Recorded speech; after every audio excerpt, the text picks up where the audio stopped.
દર વર્ષે 3 જુલાઈએ વિશ્વભરમાં ઇન્ટરનેશનલ પ્લાસ્ટિક બેગ ફ્રી ડેની ઉજવણી કરવામાં આવે છે। આ દિવસનો મુખ્ય ઉદ્દેશ્ય સિંગલ યુઝ પ્લાસ્ટિક બેગના વધતા ઉપયોગને ઘટાડવાનો અને પર્યાવરણ પ્રત્યે લોકોને વધુ જાગૃત કરવાનો છે। ત્યારે જોઈએ પ્લાસ્ટિક બેગના વધતા ઉપયોગ સામે વિશ્વ કેવી રીતે લડી રહ્યું છે અને આપણે તેમાં શું યોગદાન આપી શકીએ। 3 જુલાઈએ ઇન્ટરનેશનલ પ્લાસ્ટિક બેગ ફ્રી ડેની ઉજવણી। સિંગલ યુઝ પ્લાસ્ટિક સામે જાગૃતિનો સંદેશ। પ્લાસ્ટિક પ્રદૂષણથી પર્યાવરણ અને જીવસૃષ્ટિને ખતરો। કપડાં અને જૂટની થેલીઓ અપનાવવાનો આગ્રહ। પ્લાસ્ટિક મુક્ત જીવનશૈલી તરફ વિશ્વનું એક વધુ પગલું। બજારમાં ખરીદી કરવા જઈએ ત્યારે સૌથી પહેલા હાથમાં આવે છે પ્લાસ્ટિકની થેલી। આ એક નાનકડી થેલી પર્યાવરણ માટે મોટું જોખમ બની રહી છે।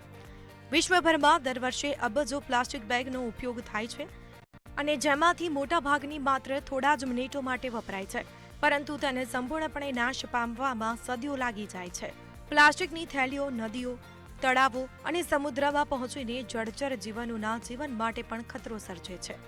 અનેક પશુ પક્ષીઓના પ્લાસ્ટિકને ખોરાક સમજીને ગળી જાય છે અને જેના કારણે તેઓનું મૃત્યુ પણ થાય છે। સાથે જ પ્લાસ્ટિક નાના કણોમાં તૂટીને માઇક્રોપ્લાસ્ટિકમાં ફેરવાય છે અને જે પાણી, ખોરાક અને હવા મારફતે માનવ શરીરમાં પણ પ્રવેશી રહ્યું છે। પર્યાવરણને બચાવવા માટે વિશ્વના અનેક દેશોએ સિંગલ યુઝ પ્લાસ્ટિક બેગ ઉપર પ્રતિબંધ અથવા નિયંત્રણ લાગુ કર્યા છે। ભારતમાં પણ વિવિધ રાજ્યોમાં પ્લાસ્ટિકના ઉપયોગ સામે કડક નિયમો અમલમાં છે। સરકાર અને તે ઉપરાંત અનેક સામાજિક સંસ્થા તેમજ યુવાનો પણ કાપડ અને જૂટની થેલીઓના ઉપયોગને પ્રોત્સાહન આપી રહ્યા છે। પર્યાવરણનું રક્ષણ માત્ર સરકારની જવાબદારી નથી, દરેક નાગરિક પોતાના રોજિંદા જીવનમાં નાનકડો ફેરફાર કરીને મોટું યોગદાન આપી શકે છે। ખરીદી માટે પોતાના કપડાની થેલી સાથે રાખવી, પ્લાસ્ટિકનો ઉપયોગ ટાળવો અને અન્ય લોકોને પણ જાગૃત કરવા, આજ ઇન્ટરનેશનલ પ્લાસ્ટિક બેગ ફ્રી ડેનો સાચો સંદેશ છે। કુદરતને પ્લાસ્ટિક મુક્ત બનાવવાનો સંકલ્પ આજે લઈએ, કારણ કે સ્વચ્છ પર્યાવરણ જ સુરક્ષિત ભવિષ્યની ઓળખ છે। ક્રીના પટેલ, મંતવ્ય ન્યૂઝ।